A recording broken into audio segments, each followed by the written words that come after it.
មេដឹកនាំនៅក្នុងប្រទេសអាស៊ាននឹងធ្វើការជួបជុំក៏ដូចជាធ្វើការប្រជុំគ្នានៅក្នុងប្រទេសម៉ាឡេស៊ីឆាប់ខាងមុខនេះផងដែរបើកិច្ចប្រជុំកំពូលនេះនឹងផ្ដោតសំខាន់លើការពង្រឹងភាពជាដៃគូសកលរបស់អាស៊ាននិងជំរុញបើកិច្ចសហប្រតិបត្តិការក្នុងតំបន់បើក្រោមប្រធានបទដែលបានលើកឡើងខណៈដែលមានការទទួលស្គាល់ប្រទេសទីមួយខាងកើតជាសមាជិកអាស៊ានទី11ជាផ្លូវការផងដែរហើយលើពីនេះទៅទៀតគឺប្រទេសម៉ាឡេស៊ីរំពឹងថានឹងសម្រេចបានឯកសារជាលទ្ធផលប្រមាណជា84%ប្រធានបទសំខាន់គឺទី1តកតងនឹងវិបត្តិមីយ៉ាន់ម៉ាគឺមេដឹកនាំទាំងអស់នឹងបន្តដោះស្រាយវិបត្តិនយោបាយនិងមនុស្សធម៌ដោយទំនងជានឹងអះអាងសារជាថ្មីនៅការទាមទារឲ្យមានដំណើរការសន្តិភាពប្រកបដោយបរិយាបន្ននិងជំរុញការអនុវត្តប្រកបដោយប្រសិទ្ធភាពនៅកិច្ចព្រមព្រៀងឯកច្ឆន្ទ5ចំណុចទី2គឺចំនួនសមុទ្រចិនខាងត្បូងហើយកិច្ចប្រជុំកំពូលនេះនឹងដោះស្រាយភាពតានតឹងដែលកាន់តែខ្លាំងឡើង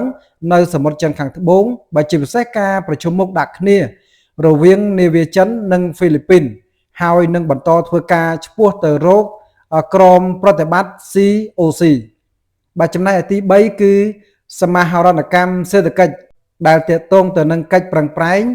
នឹងត្រូវធ្វើឡើងដើម្បីសម្រេចបាននៅលទ្ធផលសេដ្ឋកិច្ចសំខាន់រួមទាំងកិច្ចព្រមព្រៀងក្របខ័ណ្ឌសេដ្ឋកិច្ច Digital អាស៊ានប្រកបដោយទូលំទូលាយនិងគុណភាពខ្ពស់និងកិច្ចព្រមព្រៀងបៃតងអាស៊ានឆ្នាំ2030ផងដែរចំណែកទី4គឺការរួមបញ្ចូលគ្នានៃការតាក់តែងគោលនយោបាយគឺប្រទេសម៉ាឡេស៊ីកំពុងតែដាក់ចេញនៅទម្រង់ថ្មីមួយដោយរៀបចំកិច្ចប្រជុំរួមគ្នារវាងរដ្ឋមន្ត្រីការបរទេសនិងរដ្ឋមន្ត្រីសេដ្ឋកិច្ចដើម្បីជំរុញការសម្របសម្រួលឲ្យកាន់តែប្រសើរឡើងរវាងការសម្រេចចិត្តលើគោលនយោបាយការទូតនិងសេដ្ឋកិច្ចទី6គឺតកតងទៅនឹងការគម្រាមកំហែងថ្មីគឺតកតងទៅនឹងបញ្ហាប្រឈមក្នុងតំបន់នៃការឆបោកតាមប្រព័ន្ធអ៊ីនធឺណិតនិងការជួញដូរមនុស្សដែលកំពុងតែរីករាលដាលយ៉ាងគំហុកនៅក្នុងតំបន់ក៏ដូចជាផ្នែកមួយនៃរបៀបវារៈផងដែរក្នុងអំឡុងព្រឹត្តិការណ៍នេះក៏មានកិច្ចប្រជុំផ្សេងទៀតផងដែរដូចជាកិច្ចប្រជុំកំពូល